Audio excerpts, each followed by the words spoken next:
ये webinar brain behaviour research foundation of India की तरफ से ऑर्गेनाइज किया गया है। मैं सताक्षी, मेघा, वेदिका और वैभवी आज के डिस्कशन के आपके मॉडरेटर हैं। बीबीआरएफआई एक रिसर्च ट्रस्ट है जो मेंटल हेल्थ और वेलबींग को प्रमोट करता है।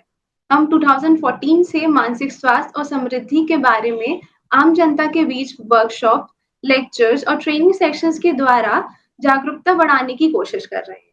इसके अलावा हम साइकोथेरेपी सर्विसेज और साइकोलॉजिकल टेस्टिंग की भी सेवाएं सब्सिडाइज दामों में उपलब्ध कराते हैं। Now over to you Megha. Hello everyone. हमारा आज का टॉपिक है raising resilient kids in a soft world, जो आज के जनरेशन की एक बहुत ही इम्पोर्टेंट और गंभीर चर्चा है। आज हम एक ऐसे मुद्दे पर बात करने वाले हैं जो माता पिता के लिए चिंता का विषय बन गया है। टेक्नोलॉजी और तुरंत संतोष यानी इंस्टेंट ग्रेटिफिकेशन के युग में हम देख रहे हैं कि कैसे बच्चों की रेजिलियंस यानी जीवन की कठिनाइयों को झेलने की क्षमता कमजोर पड़ रही है। ये समस्या न सिर्फ बच्चों के विकास को प्रभावित कर रही है, बल्कि उनका भविष्य भी खतरे में डाल रही है।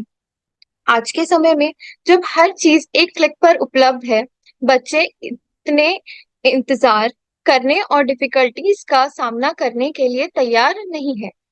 ये सॉफ्ट वर्ल्ड बच्चों को सोने की चिड़िया बनाने की बजाय उन्हें शीशे की गुड़िया बना रहा है, जो उनकी मजबूत और हिम्मत को कमजोर कर रहा है।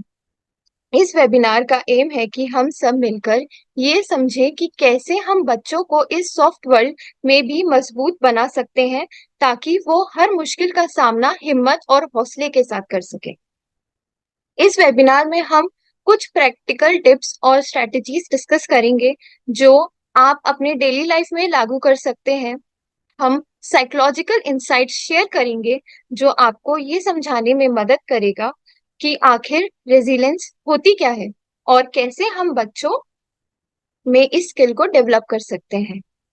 आपको इस वेबिनार से इम्पोर्टेंट जानकारियां मिलेंगी जो न सिर्फ बच्चों के को स्ट्रॉन्ग बनाने में हेल्प करेंगी, आपके और अपने जीवन में भी एक नया नजरिया लाएंगी। बच्चों को मजबूत भविष्य देने के लिए हमें मिलकर काम करना होगा, और ये वेबिनार इसी राह में एक कदम है। हम आपका तहे दिल से स्वागत करते हैं और हम आशा करते हैं कि ये सेशन आपके और आपके बच्चों के जीवन को सुधारने में सहायक साबित होगा। अब मैं हमारे साथ मौजूद हमारे पैनलिस्ट का इंट्रोडक्शन करना चाहूंगी।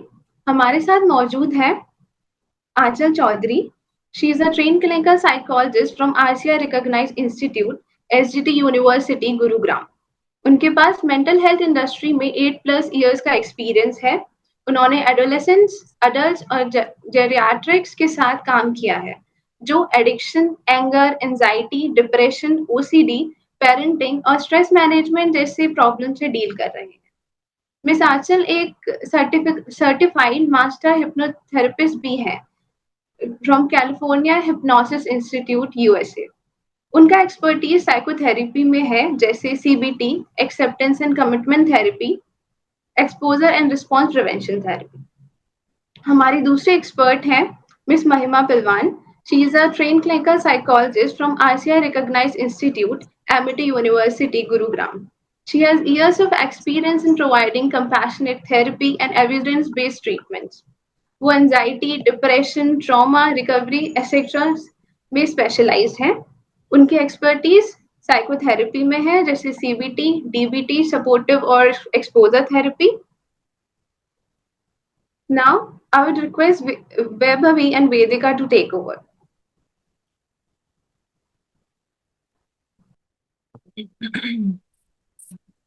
Good afternoon, everyone. Since we are talking about the modern world, a soft world, modern parenting also comes into picture. So I had a question to Achal ma'am. How would you define instant gratification? एक modern parenting के context में आप instant gratification को कैसे define करेंगे? All right. Thank you so much, Vaibhavi, for this insightful question. I would like to explain this question with an example. 1960s की बात है ये। एक रिसर्चर थे वॉल्टर मिशेल करके इन स्टैनफोर्ड यूनिवर्सिटी। वहां पे उन्होंने एक एक्सपेरिमेंट किया था। उन्होंने एक्सपेरिमेंट में बच्चों को 2 डिविजन्स में डिवाइड किया। उसके बाद उन्होंने क्या किया, उन बच्चों को उन्होंने एक सेपरेट रूम्स में रखा।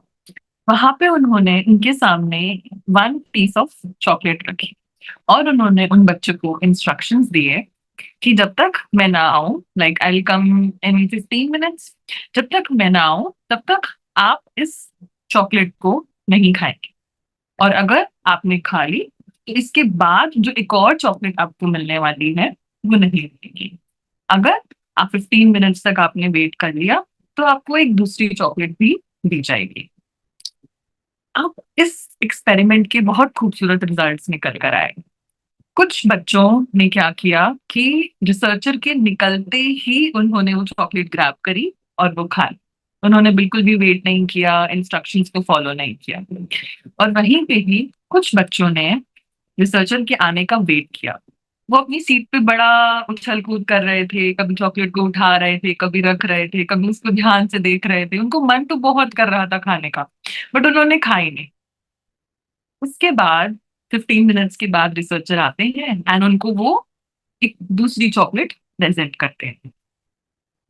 आगे चल के ये जो एक्सपेरिमेंट है, मार्शमेलो एक्सपेरिमेंट के नाम से बहुत फेमस होता है ऑल ओवर द वर्ल्ड।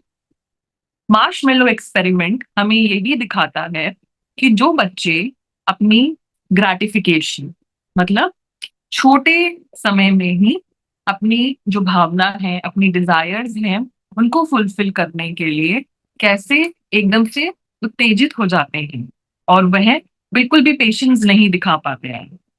तो वहीं पर ही जो बच्चे जिन बच्चों ने वेट किया रिसर्चर के आने का कि वो आएंगे तो ही हम खाएंगे, ये स्टडी जो है वो 40 इयर्स तक आगे कंटिन्यू करी। और फिर जब वो 30s और अपनी 40s में बच्चे चले गए तो ये चीज पाई गई कि उनके अंदर सब्सटेंस अब्यूज की मात्रा बहुत कम थी, ओबेसिटी बहुत कम थी उन बच्चों के अंदर, उनका स्ट्रेस रिस्पॉन्स काफी बेहतरीन था। कोई भी लाइफ में स्ट्रेसफुल सिचुएशन आए तो वो उससे बहुत अच्छे से फेस कर पा रहे हैं। वहीं पर ही जिन बच्चों ने एकदम से चॉकलेट ग्रैब कर ली थी और एकदम से खाई थी जो चॉकलेट, उनकी उन बच्चों के अंदर ये देखा गया था कि सब्सटेंस अब्यूज की मात्रा बहुत ज्यादा थी। इसी से ही हम अपनी इंस्टेंट ग्रेटिफिकेशन का एग्जाम्पल समझते हैं कि पेशेंस सबसे ज्यादा इसमें इम्पोर्टेंट है। Thank you again.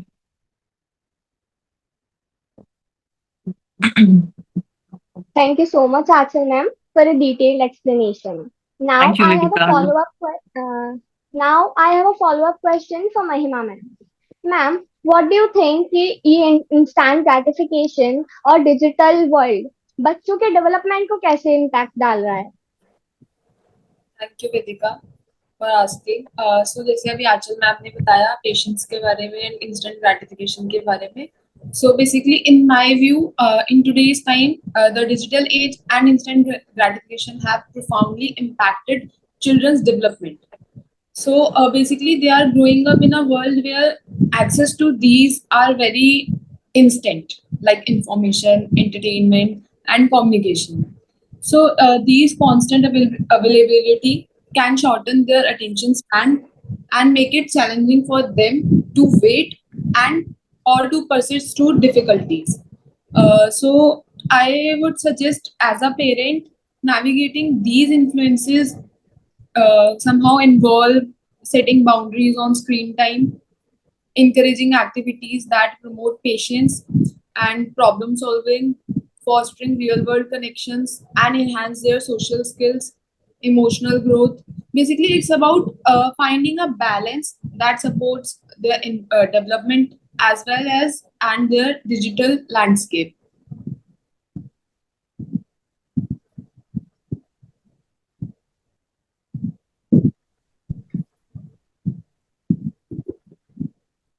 Thank you, ma'am. Thank you for that explanation. So I had another question since we're on the topic of instant gratification. And आप लोग ने एक्सप्लेन किया जैसे मार्शमेलो एक्सपेरिमेंट एंड कितना इम्पोर्टेंट है, मतलब even 40 years down the line उसके effects दिख रहे हैं. तो delayed gratification again is important. तो I had a question to Aanchal ma'am. जैसे हम ऐसी दुनिया में रहते हैं अभी जहाँ पे इंस्टेंट रिवॉर्ड्स इतने इंपॉर्टेंट हो चुके हैं और इतने प्रिवेलेंट हो चुके हैं, तो एज अ पेरेंट हम अपने बच्चों को कैसे इफेक्टिवली टीच कर सकते हैं the importance of delayed gratification. Yet another very important question, Vaibhavi. See, we need to understand the concept of delayed gratification. All right. और यही सेम चीज हमें हमारे पेरेंट्स जो हैं, जो मेरे बच्चे क्लाइंट्स आते हैं, पेरेंट्स को मैं ये चीज समझाती हूँ. सबसे इम्पोर्टेंट चीज क्या है इसमें, हमें पेरेंट्स को साइको एजुकेट करना है डिलेड ग्रेटिफिकेशन के लिए, तभी वो इफेक्टिवली इस चीज को डील आउट कर सकते. पेरेंट्स को साइको एजुकेट हम कैसे कर सकते हैं, उनको शॉर्ट स्ट्रैटेजीज बता के. अब कुछ शॉर्ट स्ट्रैटेजीज मैं आपके साथ शेयर करना चाहूंगी. शॉर्ट स्ट्रैटेजीज में हम ये ले सकते हैं कि इसमें short term and long term goals होते हैं. ठीक है, मान लो मुझे एक छोटा सा कोई टॉय चाहिए मेरे बर्थडे के लिए. अब यूजुअली पेरेंट्स क्या करते हैं कि बच्चे को बड़े से बड़े गिफ्ट्स उनके बर्थडे पे ला के देते हैं. बच्चे ने विश करी नहीं कि उससे पहले ही गिफ्ट आ गए. इससे क्या हो रहा है, इंस्टेंट ग्रेटिफिकेशन हो रही है. बच्चे ने कुछ मांगा नहीं, उससे पहले ही पेरेंट्स ला के दे देते हैं. बच्चा रोता नहीं है कि उससे पहले ही उसको चीजें ला के दे देते हैं. यहाँ पे क्या हो रहा है, बच्चे के अंदर पेशेंस नहीं आ रहे हैं. वो सीख नहीं रहा है कि मुझे कैसे अपने आप को मैनेज आउट करना है और कैसे मैं आगे चल के अपने आप को, अपने इमोशंस को मैनेज कर सकता हूँ. अब इसके लिए अब हम पेरेंट्स को कैसे, जैसे कि आपका क्वेश्चन है, हम पेरेंट्स को कैसे ये चीज सिखा सकते हैं. यहाँ पे हमें पेरेंट्स को सबसे पहले बच्चे के कुछ कॉन्सेप्ट्स को सिखाना पड़ेगा. फॉर एग्जाम्पल, मान लो मेरा बर्थडे है और I am like a 5 year old child and मेरा बर्थडे है और मैं अपने बर्थडे के लिए कुछ अपने पेरेंट्स से मैंने विश मांगी कि आई वांट एक टॉय वाला हेलीकॉप्टर. ठीक है, या फिर कोई बाबी सेट मैंने उनसे मांगा. अब यहाँ पे इफेक्टिवली पेरेंट्स कैसे सिचुएशन को डील आउट कर सकते हैं. कुछ पेरेंट्स ने क्या किया, बच्चों ने मांगा नहीं कि दे दिया, है ना. अब डिलेड ग्रेटिफिकेशन को सीखने के लिए यहाँ पे मैं अपने पेरेंट्स को यही सिखाती हूँ that you need to teach your children. आप जो भी उनको सेविंग्स देते हैं या फिर आप कुछ भी, let them earn that gift. उनको वो गिफ्ट अर्न करने. फॉर एग्जाम्पल, आप उनको वीकली कोई भी, उन्होंने कोई अच्छा काम किया, कोई हाउस होल्ड चोर किया, आपकी हेल्प करी, तो उसके लिए उनको कुछ पॉइंट्स दो. तो जितने पॉइंट्स वो इकट्ठा करेंगे, उस पॉइंट्स के रिजल्ट में वो गिफ्ट वो ले पाएंगे. वैसे ही हमें उनको डे टू डे लाइफ के डिसीजन मेकिंग में पार्टिसिपेट करवाना चाहिए. फॉर एग्जाम्पल, आप कहीं पे जा रहे हैं कुछ सामान लेने के लिए एंड बच्चा जो है वो दोनों चीजों के लिए रोता है. आजकल हम कितनी वीडियोस देखते हैं जहाँ पे मॉल्स में बच्चे बहुत क्रैंकी हो जाते हैं, बहुत तेज तेज रोने लग जाते हैं, टेम्पर टैंट्रम्स दिखाते हैं. वहां पे यू गिव देम चॉइस, इधर दिस और दैट. इससे क्या होता है, बच्चे के अंदर एक पावर ऑफ इंडिपेंडेंस आती है जब हम बच्चे को चॉइस देते हैं. वो भी उनकी ग्रेटिफिकेशन को डिले करने में बहुत हेल्प करता है. I hope my answer suffice your question, Vaibhavi. Yes, ma'am. Yes, ma'am. It was a wonderful explanation. Thank thank you. You so much. Thank you so much Aanchal ma'am, हमें ये बताने के लिए कि किस तरह से पेरेंट्स अपने बच्चों में ग्रेटिफिकेशन के डीले को कर सकते हैं. Now I have another question for Mahima ma'am. Ma'am, in your opinions, parents किस तरह से ये जो इंस्टेंट ग्रेटिफिकेशन के सोर्सेज और टेक्नोलॉजी के सोर्सेज इतने ज्यादा हैं, तो इनके यूज को किस तरह से पेरेंट्स कंट्रोल कर सकते हैं ताकि वो अपने बच्चों के लिए एक हेल्दी बाउंड्री सेट कर सकें. Thank you Vedika. So I will give you an example इसके लिए कि हम कैसे हेल्दी बाउंड्रीज सेट कर सकते हैं, मतलब टेक्नोलॉजी को कम करके और इसके लिए मैं एक रियल एग्जांपल मतलब देती हूँ। सपोज एक फैमिली है, XYZ फैमिली है, उनके दो बच्चे हैं। तो उन्होंने उस फैमिली ने क्या नोटिस किया कि उनके जो बच्चों का स्क्रीन टाइम है वो बहुत एक्सेस हो चुका है। मतलब जिसकी वजह से उस फैमिली में फेस टू फेस इंटरेक्शन बिल्कुल खत्म हो गया है। होमवर्क का अटेंशन है वो डिक्रीज हो गया है। अब उन्होंने इस प्रॉब्लम को एड्रेस करने के लिए क्या करा, मतलब टेक्नोलॉजी को कम करने के लिए उन्होंने कुछ अप्रोचेस लगाई फैमिली ने।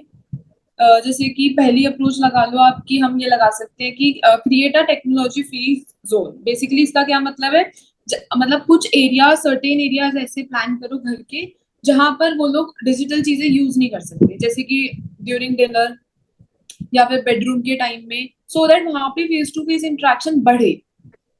अगर ये रूल सेट कर देंगे कि वहां पे फोन यूज नहीं करना, आज के टाइम पे क्या होता है सब लोग खाना खाते हुए भी फोन यूज करते हैं, तो फेस टू फेस इंटरेक्शन बिल्कुल खत्म हो रहा है और मील को कोई एंजॉय नहीं कर पाता। तो इसलिए उन्होंने हम लोग एक अप्रोच लगा सकते हैं कि टेक्नोलॉजी फ्री जोन्स रखें जहां पे फोन बिल्कुल अलाउड नहीं होगा। दूसरा, हम टाइम लिमिट सेट कर सकते हैं, जैसे कि वीकडेज पे 1 आवर का स्क्रीन टाइम होना चाहिए या वीकेंड्स पे 2 आवर का। इससे क्या होगा, टाइम मैनेज होगा उनका फोन यूज करने का। और डिजिटल कर्फ्यू इम्प्लीमेंट कर सकते हैं, जैसे कि एक रूल सेट कर दिया जाए कि सोने से पहले 1 घंटा पहले फोन रखना ही रखना है। इससे क्या होगा, उनकी स्लीप हाइजीन भी अच्छी होगी। दूसरा, उनको ऑफलाइन एक्टिविटीज हम लोग इनकरेज कर सकते हैं, जैसे कि फैमिली एक्टिविटीज प्लान करना जहाँ पे हम लोग टेक्नोलॉजी को इन्वॉल्व ना करें, सो दैट वही जो कंप्लेंट है फेस टू फेस इंटरेक्शन बढ़े।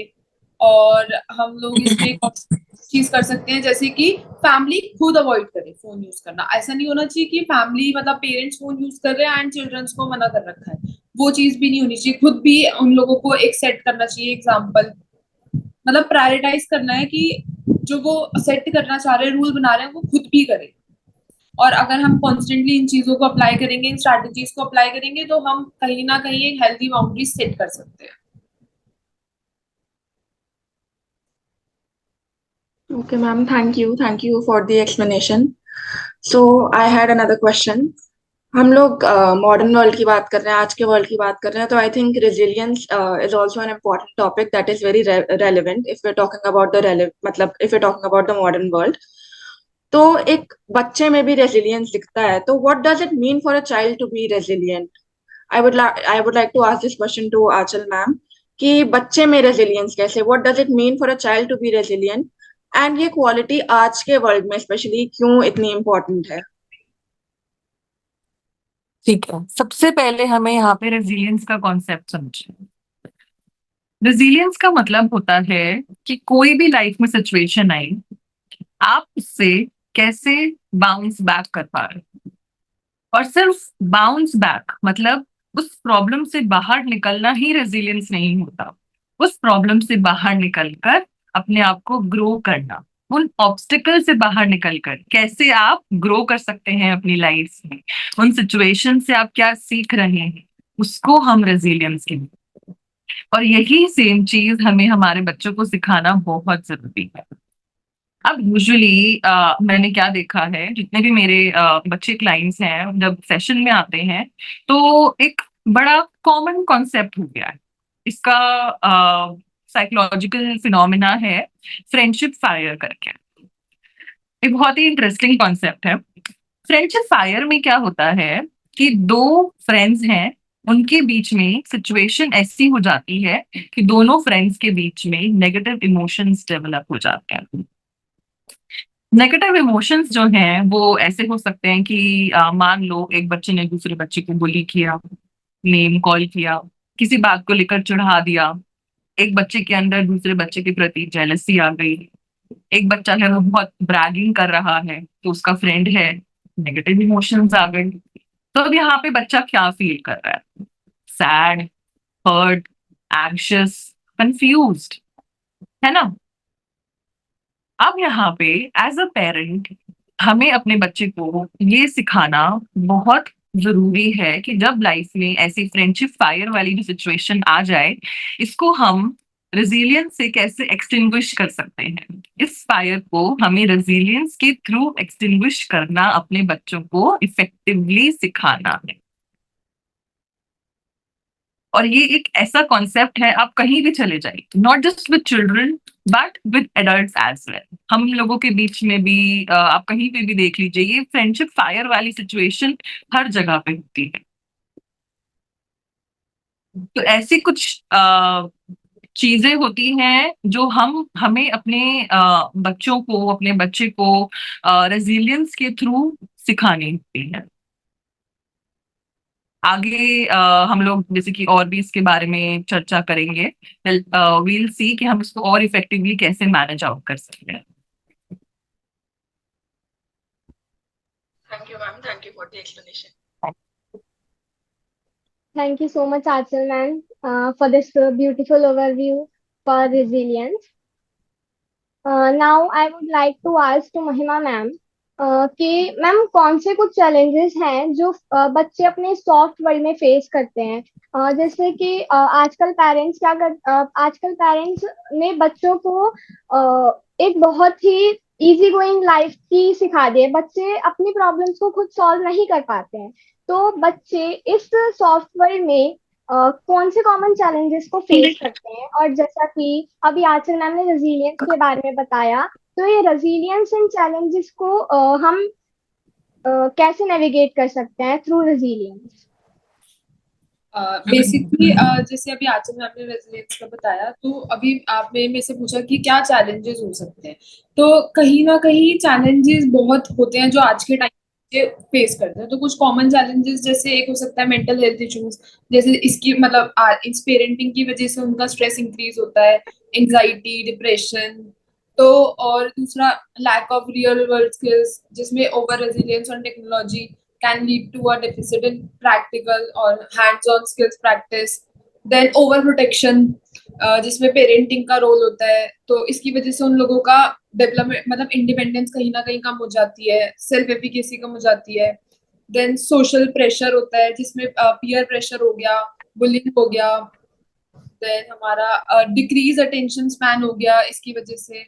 और हमारा एक और हो सकता है कि लो फ्रस्ट्रेशन टॉलरेंस। तो ये कुछ बेसिक मतलब कॉमन चैलेंजेस है जो आज के टाइम में बच्चे फेस करते हैं। तो अब हम इनको नेविगेट कैसे कर सकते हैं रेजिलियंस के थ्रू। जैसे कि हम कर सकते हैं बिल्डिंग मेंटल टफनेस। इसमें क्या होगा कि उनका जो स्ट्रेस है वो मैनेज हो सकता है, वो अपने से मतलब रिकवर कर सकते हैं सेटबैक से, एक पॉजिटिव आउटलुक आ सकता है। दूसरा फॉस्टरिंग इंडिपेंडेंस, उसमें क्या होगा कि हम उनको इंकरेज कर सकते हैं प्रॉब्लम सॉल्विंग के लिए, डिसीजन मेकिंग के लिए, जिस वजह से उनका कॉन्फिडेंस बिल्ड होगा। Then enhancing social skills, then improving focus and self control. Basically, developing resilience involves learning to delay gratification, and they can concentrate on long term goals as well. Then encourage adaptability. So resilient children can adapt to changes and uncertainties more easily. They stay flexible and resourceful. Then we can strengthening coping mechanisms. So basically, resilience provides tool for managing their emotions, seeking support, and finding solutions during their difficult times. So overall, basically, resilience क्या करेगा? Resilience equips children with the ability to thrive despite the जो हमने challenges अभी बताए वो वाले common challenges posed by a soft world, and it also promotes healthier development and well-being. Thank you, ma'am. Thank you for providing with the wonderful and practical tips. So, since we're talking about resilience, आज की world में हम resilience के बारे में बात कर रहे हैं। तो पेरेंट्स, आपने जैसे बोला, बहुत से पेरेंट्स ओवर प्रोटेक्टिव होते हैं, तो वो अपने बच्चों को गलती करने का मौका ही नहीं देते हैं। तो I wanted to ask this to Aanchal ma'am कि आज के वर्ल्ड में पेरेंट्स क्या इम्पोर्टेंस है कि parents let their children experience failure, they allow their children to try, experience, learn things, and also let them experience failure and let them learn from these mistakes and from these failures, and how this helps in building resilience. ये वाला question सुन के मेरे दिमाग में बहुत सारे examples आ रहे हैं, बट उसमें से मैं एक चीज के बारे में बोलना चाहूंगी। मैंने ना रिसेंटली एक मूवी देखी है, आई होप आप में से भी कुछ लोगों ने देखी होगी, चंदू चैंपियन करके। अगर आपने वो मूवी देखी है आप उसमें देखेंगे जो प्रोटोगनिस्ट है वो अपनी विलेज के लिए एक गोल्ड मेडल जीतना चाहते हैं। बचपन से ही वो अपने विलेज के लिए गोल्ड मेडल जीतना चाहते हैं, क्योंकि उनको अपने विलेज में सुधार चाहिए, विकास चाहिए। तो इसीलिए उनको ये नहीं पता कि मैं गोल्ड मेडल कैसे लेकर आऊंगा, बट मुझे चाहिए। अब क्या करते हैं कि उनको कोई बोलता है कि तुम कुश्ती में जाओ, तो वो कुश्ती में चले जाते हैं। धीरे धीरे करके कुश्ती में बड़े होने लग जाते हैं। फिर उनको कोई कहता है कि तुम आर्मी में जाओ, आर्मी में जाओगे तो तुम कुश्ती अच्छे से कर पाओ, रेसलिंग। आर्मी में रेसलिंग होती है, तुम वहां पे नेशनल लेवल पे, इंटरनेशनल लेवल पे, ओलंपिक्स, तुम सब कुछ खेल पाओगे और तुम अपने देश के लिए मेडल जीत के लाओगे। बचपन से ही उनके मन में इतनी इच्छा थी उस मेडल को जीतने के लिए कि वो जी जान लगा के उस काम के लिए करते थे। अब क्योंकि वो आर्मी में है तो इंडिया बॉर्डर पे फायरिंग हो गई, एंड उस फायरिंग में क्या हुआ, उन्होंने अपने लेग्स गंवा दिए। दैट प्रोटोगनिस्ट, उस मूवी के जो हीरो हैं, वो वॉक नहीं कर सकते। नीज से नीचे का हिस्सा उनका बिल्कुल खत्म, और वो 2 साल बेड रेस्ट पे रहे। इससे बड़ा फेलियर आई गेस उनकी लाइफ में उन्होंने कभी किसी के साथ नहीं देखा था। वो बहुत डिसहार्टेंड हो गए, बहुत ज्यादा, कि अब मैं क्या करूं। आप ये लगा लीजिए 5 साल का बच्चा है और 5 साल से लेकर 30 साल की उम्र तक वो सिर्फ एक गोल्ड मेडल के लिए सोच रहा है, और अब वो देख रहा है कि मेरे तो पैर ही नहीं है, मैं गोल्ड मेडल कैसे जीतूं। फिर क्या होता है, 2 साल के बाद उनकी रिहैबिलिटेशन होती है। रिहैबिलिटेशन में क्या होता है कि उनको चलाना सिखाया जाता है व्हील चेयर पे, और कैसे उनकी जो बॉडी है जो थोड़ा सा कम काम करती है, कैसे वो अपनी बॉडी को काम कर सकते। उनको स्विमिंग करनी सिखाई,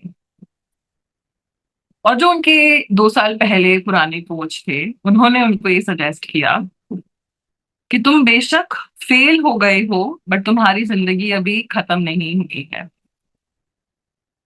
उन्होंने फिर पैरा ओलंपिक्स में इंडिया के लिए पहला गोल्ड मेडल जीता। So this is a live example, और ये एक लाइव, एक रियल स्टोरी पे बेस्ड है। उन्होंने इंडिया में सबसे पहला गोल्ड मेडल जीता। तो मैं, जो आपका क्वेश्चन था वैभवी, तो मैं इसी से यही चीज बोलना चाहूंगी कि failures, yes, they are there. इसको हमें इफेक्टिवली सबसे पहले एज अ पेरेंट अपने बच्चे के अंदर इनकलकेट करना चाहिए कि failure is a part of one's life. अगर जो हमारी इस मूवी का हीरो है, प्रोटोगनिस्ट है, वो अगर हार जाता कि भाई अब तो मेरे, मतलब I am not able to move, अब मैं क्या करूं, तो क्या वो अपने गांव के लिए गोल्ड मेडल जीत पाता? नहीं। बट उनके अंदर इस चीज को लेकर, इस फीलिंग को लेकर कि नहीं मुझे अचीव करना है, इतना जज्बा था कि उन्होंने उस फेलियर से भी फाइट ऑफ किया। पर बहुत बार क्या होता है कि हम नहीं समझ पाते हैं कि फेलियर को हमें कैसे डील आउट करना है एज अ पेरेंट।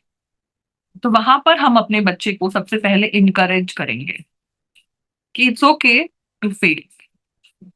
उसके साथ साथ हम उनके कुछ स्ट्रेंथ्स को भी बताएंगे। फॉर एग्जाम्पल, आपका बच्चा किसी फुटबॉल गेम में जाता है और वहां पे वो हार जाता है।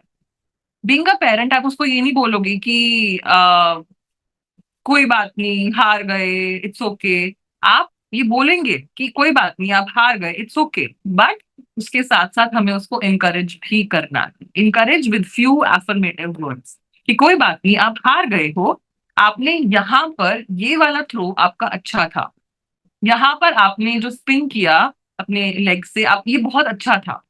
इससे क्या होगा, बच्चे के अंदर फेलियर तो है बट वो उससे सीख भी रहा है।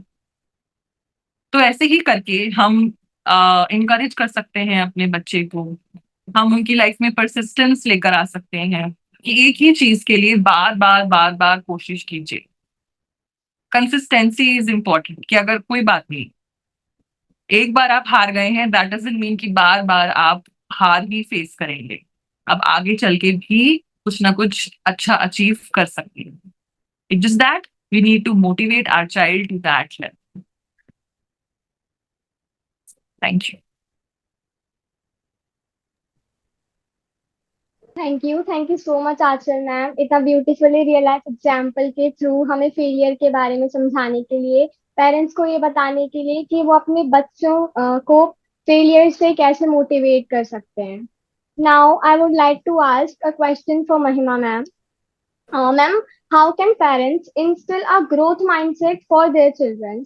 वो अपने बच्चों में ये कैसे बिलीव ला सकते हैं कि वो अपनी एबिलिटीज को और ज्यादा ग्रो कर सकते हैं, वो अपने प्रॉब्लम्स को खुद सॉर्ट आउट कर सकते हैं? वेदिका, तो जैसे अभी आचल मैम ने बताया कि उनको क्या क्या करना चाहिए, कई चीजें तो उन्होंने बता दी. तो अब ये जो चीजें आचल मैम ने बताई है, अगर पेरेंट इन चीज को अपना एक माइंडसेट बना लेना, बेसिकली वो ग्रोथ में हेल्प करेगा. जैसे अब मैं कुछ एग्जांपल या मतलब हम स्ट्रैटेजीज डिस्कस कर सकते हैं कि कैसे वो चीज को हम उस माइंडसेट को सेट कर सकते हैं.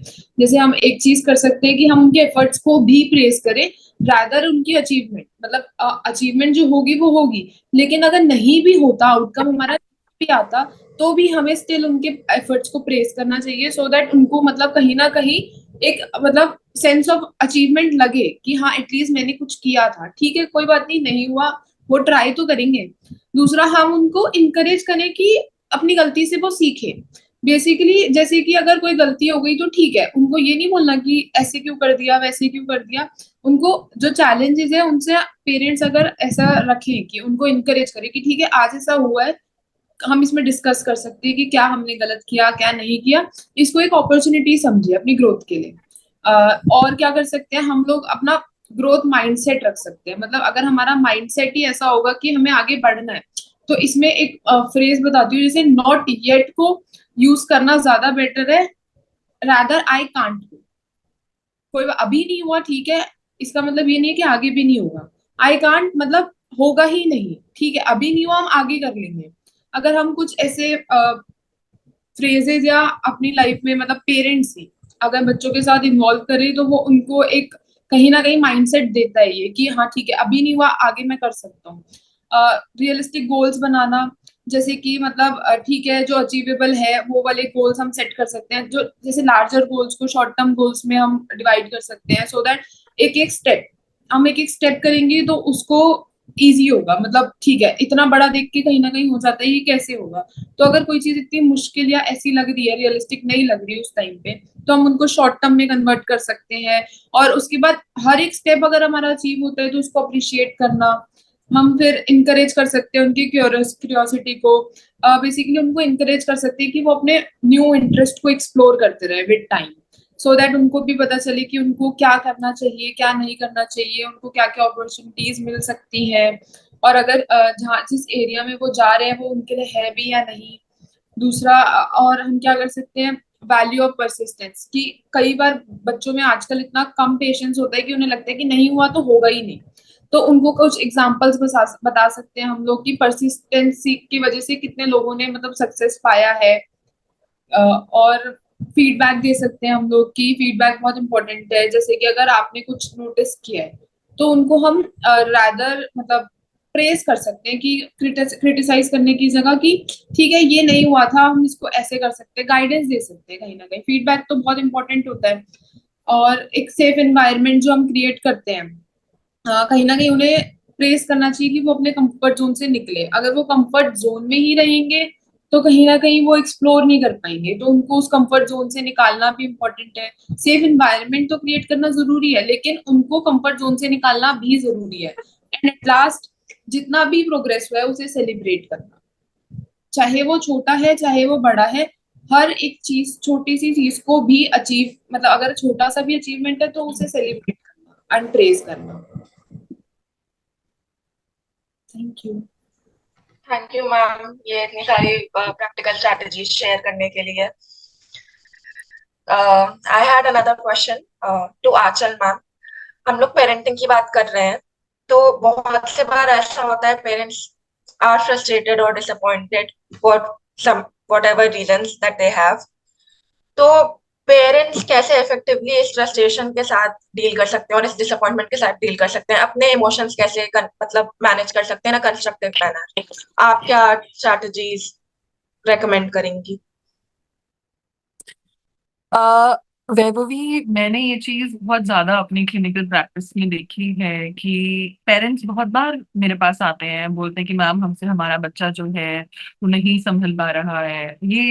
वो ये भी बोलते हैं कि मैम हमारा बच्चा नॉर्मल बच्चों की तरह क्यों नहीं है, सारा दिन मुझे उसके पीछे भागना पड़ता है, मैं बहुत परेशान हो जाती हूँ। यूजुअली मदर्स आके मुझे ये बोलती हैं कि बच्चों को जिनको एडीएचडी होता है या फिर ऑटिज्म स्पेक्ट्रम डिसऑर्डर में जो बच्चे फॉल करते हैं, उनके पेरेंट्स ज्यादातर आके ये चीज मुझे बोलते हैं। एंड यूजुअली उनमें ये फीलिंग ज्यादा देखी जाती है, डिसअपॉइंटमेंट की, एंजाइटी की, कि पेरेंट्स को समझ में नहीं आता है कि बच्चे की उस सिचुएशन के साथ साथ अपनी सिचुएशन को कैसे मैनेज आउट करें, अपने स्ट्रेस को कैसे मैनेज आउट करें।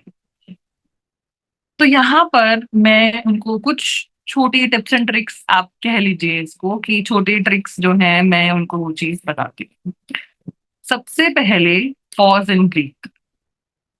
आई ऑलवेज टेल माय पेरेंट्स कि आप हमेशा, कुछ भी सिचुएशन है, कोई भी सिचुएशन आपको गुस्सा दिला रही है, डिसअपॉइंटमेंट लेकर आ रही है आपको किसी भी प्रकार की, आप रुको, 5 तक काउंट करो, take a breath in and breathe out.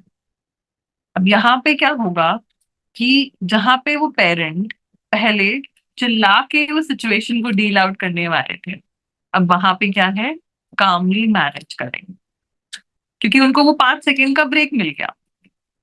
तो अब क्योंकि वो 5 सेकेंड का ब्रेक उनको मिल गया, तो उनको ये चीज समझ में आ रही है कि यहाँ पर मेरा चिल्लाना इज नॉट एप्रोप्रिएट, या फिर मेरा इस सिचुएशन को मैं ऐसे भी मैनेज आउट कर सकती हूँ या कर सकता हूँ। Next is B compassionate. Parents क्या होता है कि भाग दौड़ में वो अपने लिए सोचना भूल जाते हैं कि हमें अपने लिए क्या करना है। Be kind to yourself. I always tell my clients, be kind to yourself. जब तक आप अपने प्रति काइंड नहीं होंगे, आप अपनी मेंटल हेल्थ को ठीक नहीं कर पाएंगे। Then I would suggest is try to know the source of your problem.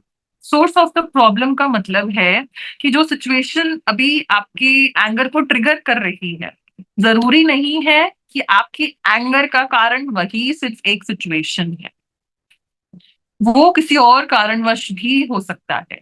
मान लीजिए मॉर्निंग में आपके और आपके हस्बैंड की फाइट हो गई, आपकी आपकी मदर इन लॉ के साथ कुछ बात हो गई, आपके बॉस ने आपको कुछ कह दिया और आपको अच्छा नहीं लगा, आपको हर्ट फील हुआ। फिर आपने वही अपना जो एंगर है घर आकर अपने वाइफ के ऊपर, अपने बच्चों के ऊपर वही रिफ्लेक्ट आउट किया, उसको डिस्प्लेस कर दिया।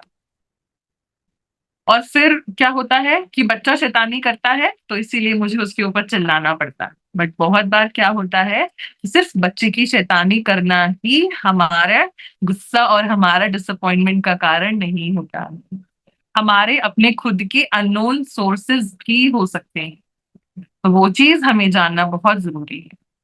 क्या कोई एक्सपेक्टेशन हम मीट नहीं कर पाए हैं, उसकी वजह से है? क्या हमारी स्लीप पूरी नहीं हो पा रही है, इस वजह से भी है? लाइफ में बहुत स्ट्रेस चल रहा है किसी भी कारणवश, क्या इसकी वजह से डिसअपॉइंटमेंट है, गुस्सा आ रहा है? Last but not the least, negative self talk. ये चीज ना तो सिर्फ पेरेंट्स बट हर कोई बहुत ज्यादा करता है अपने साथ। नकारात्मकता से अपने आप से बात करना। एग्जाम में कम मार्क्स आ गए, अरे मैं तो हूं ही स्टूपिड, डफर हूं मैं नहीं टॉप करने वाली, मैं तो पास भी नहीं होने वाली। क्यों? क्योंकि मेरे मार्क्स कम आए हैं इस बार। I am not good enough, मैं एक अच्छी माँ नहीं हूँ, मैं एक अच्छा बाप नहीं हूँ, क्योंकि मैं अपने बेटे को इस बर्थडे पे उसकी मनपसंद वाली टॉय नहीं दे पाया। See, such negative talks we are saying every day, और धीरे धीरे करके यही नेगेटिव सेल्फ टॉक हमारे सबकॉन्शियस माइंड में एक डिसअपॉइंटमेंट का काम करता है कि हम तो एज अ पेरेंट हैं ही ऐसे। आई am not a good mother, तो अगर हम पॉजिटिव सेल्फ टॉक में कन्वर्ट करें, ये उन सभी मदर्स के लिए है जो बहुत कुछ तो करती हैं अपने बच्चों के लिए, बट फिर भी इस नेगेटिव सेल्फ टॉक के एक विशियस साइकिल में उलझी रह जाती हैं। आई am not a good mother को हम पॉजिटिवली कैसे रिफ्लेक्ट आउट कर सकते हैं? इट कुड बी इसको हम ऐसे बोल सकते हैं, I might not be able और I may not be a good mother, but I always take care of my child's well-being and happiness. I am a mother who is allowed to make mistakes, but I also take good care of my child's well-being. See, I am not a good mother से positively हम कैसे उस statement को एक positive statement में convert कर सकते हैं. So these short tips and tricks are very important for parents. Thank you.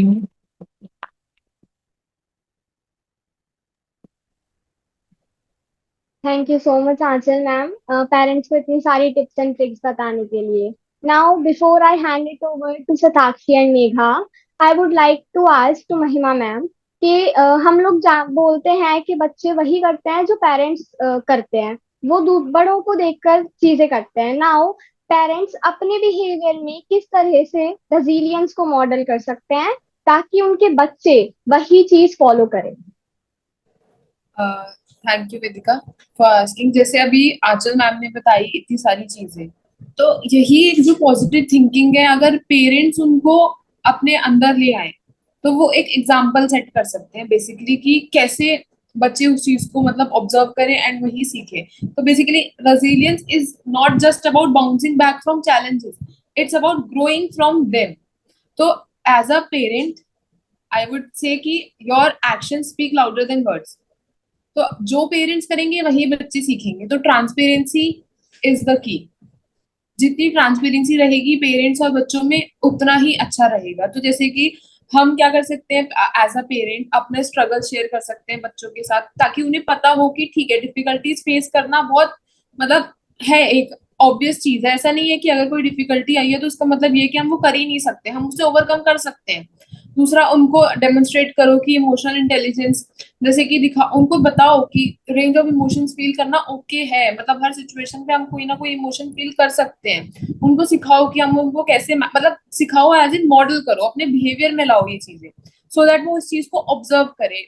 Rather सिर्फ बोलने से कुछ नहीं होगा, मतलब खुद में वो चीज चेंजेस लाओ, मतलब एज अ मॉडल उनके सामने एक्ट करो सो दैट वो ऑब्जर्व करके फिर सीखे। उनसे डिस्कस करो कि वो अपने इमोशंस को कैसे मैनेज कर सकते हैं। उनको प्रॉब्लम सॉल्विंग स्किल्स मतलब दिखाओ, मतलब जैसे अगर कोई प्रॉब्लम आ रही है तो कोई ऐसी चीज करो जो मतलब या फिर उनको कोई ऐसा एक्सपीरियंस बताओ कि आपने कभी कोई प्रॉब्लम फेस की थी तो हमने क्या किया था उस टाइम पे, सो दैट उनको एक आइडिया मिले कि ठीक है, हाँ ये प्रॉब्लम मतलब हमारे पेरेंट्स के साथ भी आई थी, सिर्फ हम ही नहीं है, उन्होंने भी इसको ओवरकम किया था। देन उसके बाद उनके चैलेंजेस जो मैंने पहले भी बताया था कि चैलेंजेस को एक अपॉर्चुनिटी की तरह लो, उनको मतलब एम्ब्रेस करो कि ठीक है, ये एक हमारे ग्रोथ का एक स्टेप है। चैलेंजेस नहीं आएंगे तो हम उससे ओवरकम कैसे करेंगे, ओवरकम करके हम एक स्टेप ऊपर जाएंगे। उसके बाद सेलिब्रेट करना, मतलब चाहे वो छोटी अचीवमेंट है चाहे बड़ी, हर एक चीज को सेलिब्रेट करना, वो पेरेंट्स अगर करेंगे कहीं ना कहीं वो बच्चे भी सीखेंगे। देन प्रायोरिटाइज रिलेशनशिप, की रिलेशनशिप को प्रायोरिटाइज करना, बेसिकली एक सपोर्ट सिस्टम अच्छा बनना। उनको बताओ कि ठीक है, मतलब उनको इम्पोर्टेंस बताओ, रिलेशनशिप की इम्पोर्टेंस क्या है। Then seek support when needed, मतलब कभी कभार बच्चों का माइंडसेट होता है कि पेरेंट्स हेल्प नहीं मांग सकते, ऐसा नहीं है। अगर पेरेंट्स को कोई प्रॉब्लम हो रही है तो वो बच्चों से भी हेल्प ले सकते हैं। जैसे कई बार ऐसा होता है टेक्नोलॉजी में पेरेंट्स इतने अच्छे नहीं होते हैं, तो अगर वो हेल्प मांग रहे हैं तो सो दैट एक एग्जाम्पल सेट हो कि ठीक है, इट्स ओके टू, हम अगर हेल्प ले रहे हैं तो उसमें कोई प्रॉब्लम नहीं है। कई बार बच्चे अपने मन में रख जाते हैं कि नहीं नहीं, मैं पूछूंगा तो कैसा लगेगा। तो उनको बताओ कि हेल्प अगर चाहिए तो मांग सकते हैं, कोई दिक्कत नहीं है।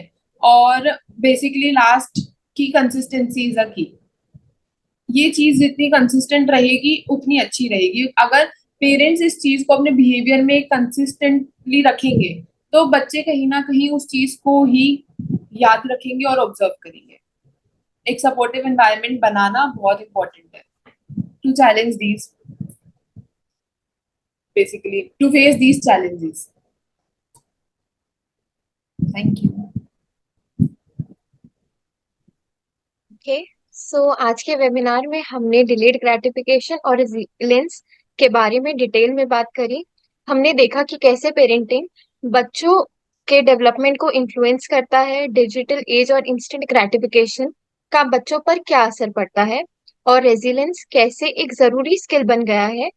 हमने डिस्कस किया कि कैसे पेरेंट्स अपने बिहेवियर में रेजिलियंस शो कर सकते हैं। बच्चों को डिलेड ग्रेटिफिकेशन सिखाने के तरीके और प्रैक्टिकल स्टेप्स जो पेरेंट्स ले सकते हैं ताकि उनके बच्चों में इंस्टेंट ग्रेटिफिकेशन का एक्सपोजर कम हो। और हमने डिस्कस किया कि कैसे हम बच्चों को ग्रोथ माइंडसेट इंस्टिल कर सकते हैं, और पेरेंट्स अपनी फीलिंग्स, अपने इमोशंस को कैसे मैनेज कर सकते हैं when they are frustrated and disappointed, and कैसे वो अपने बच्चे को ज्यादा रेजिलिएंट बना सकते हैं।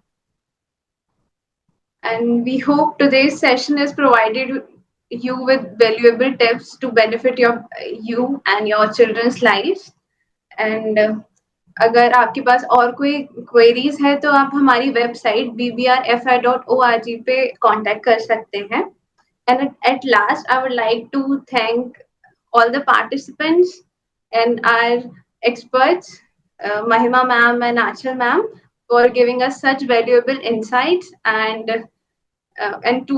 thank you to this lovely audience for listening to us patiently. Thank you so much.